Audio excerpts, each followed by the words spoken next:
A fiercely divided Egypt as supporters have asked that Egyptian President Mohamed Morsi vow to remain in the streets until the Islamist leader is returned to office. But opponents have also dug in and are calling for more mass rallies like the ones that led to Morsi's removal by the powerful military. And it's time now for our Sunday group. Brett Hume, Fox News senior political analyst, Nita Easton of Fortune magazine, former Democratic Congressman Dennis Kucinich, and Fox News political analyst Juan Williams. Good morning to you all. Good morning. Good morning. Let me throw a jump ball out there. How does this all turn out? Is this going to embolden the Muslim Brotherhood and Islamic militants? Well, I don't think we have any way of knowing right now. This is completely up in the air, as a jump ball would suggest. And I would say that the question for Americans is whether this administration's policy is designed to bring about the desired outcome, which would be a kind of a peaceful and stable Egypt on the path to democracy. You know, the president said the other day, John, that speaking of this military coup, and that's what it was, that this is part of the quote, transition to democracy. When the military throws an elected leader out of office and takes charge of the government and begins locking up the leaders of the previous government and its adherents, that's a very peculiar way to describe it, to call it part of a transition to democracy. And let's suppose, for example, we ended up with Mohammed el-Baradei. Now, people are speaking in glowing terms of him. That's not going to happen. No, it looks like it's not as final as it looked yesterday. But here's a man who has been no great friend of the United States. When he was head of the UN Weapons Agency, he gave us fits in the effort to deter Iran from its nuclear program, just to cite one example. He's a kind of international bureaucrat that some people love. But so there are a lot of bad outcomes here. And it's not at all clear to me we can get to a good one, but we need to figure out as a nation and as an administration what's really going on over there. Yeah, how do you think the president's been handling this? Well, he's been handling it by saying we're not taking sides, and perhaps we should be asking the question, should you be taking the side of democracy? Yes, Morsi was inept. Yes, he was not an inclusive. He had a lot of authoritarian tendencies. But to turn to the army, which is what happened in Egypt, and which this administration stood by and let happen, what the army takes, it can give away.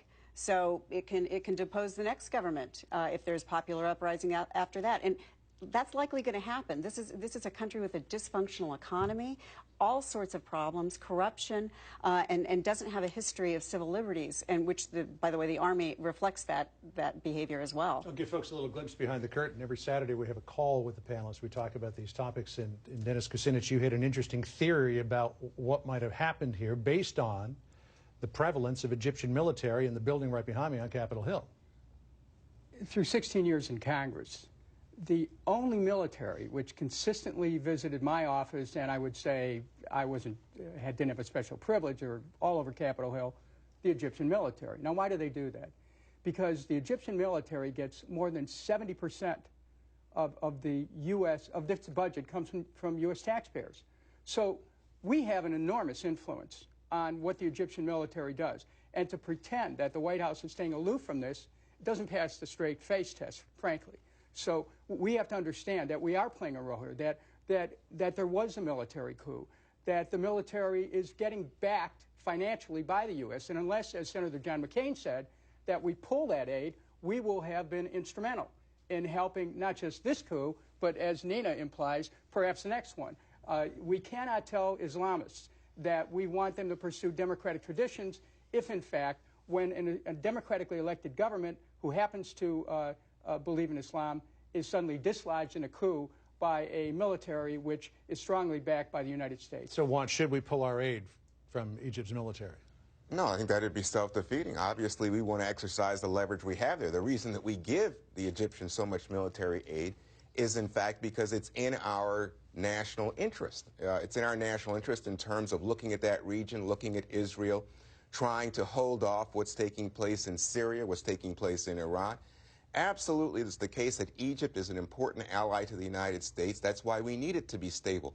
But let's not, have any illusions here. while Britt may think that el-Baradei is no friend to the United States, the Islamists in Egypt see him as a secularist, a guy who spent most of his time in the West, in New York and London, and they fear him. That's why yesterday they said they'd pull out of any coalition if el-Baradei was part of it. So from our perspective, the U.S. perspective, el-Baradei is better than having some of these Islamists take power again. I think, you know, the problem for the Islamists is they haven't demonstrated the capacity to govern.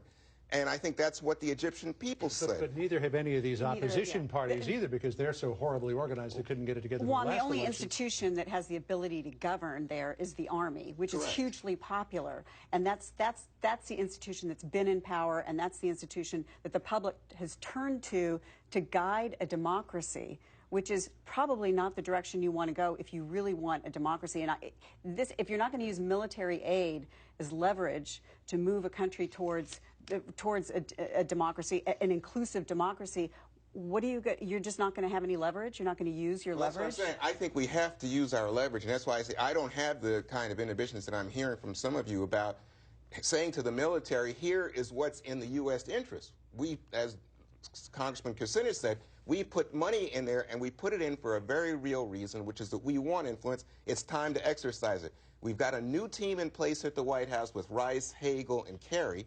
And they are trying right now. They tried to get Morsi to make a deal to be more compromising. He refused. Don't mistake it. He's not a good guy. Look, whether you make the decision to cut off aid now or to keep it going is really two sides of the same coin. It is a way of exercising the influence that the aid provides. Something we apparently have failed to do during Morsi's reign. And believe me, Morsi and his government and military were just as dependent on the aid as any current or future government will be. So, and remember that a lot of that aid has to do with the treaty, particularly the treaty with Israel, which was a milestone, and very critical in the Middle East, and has definitely helped. So if we're going to cut off aid, we've got to be careful about how we do it, which aid we cut off, and so on. But it seems to me that it's the right call to try to use the leverage one way or the other to try to bring about some to get the country actually on a path to democracy. Let me jump in here because let's leave, obviously, further discussion on this. Let's leave that for Panel Plus coming up after the show.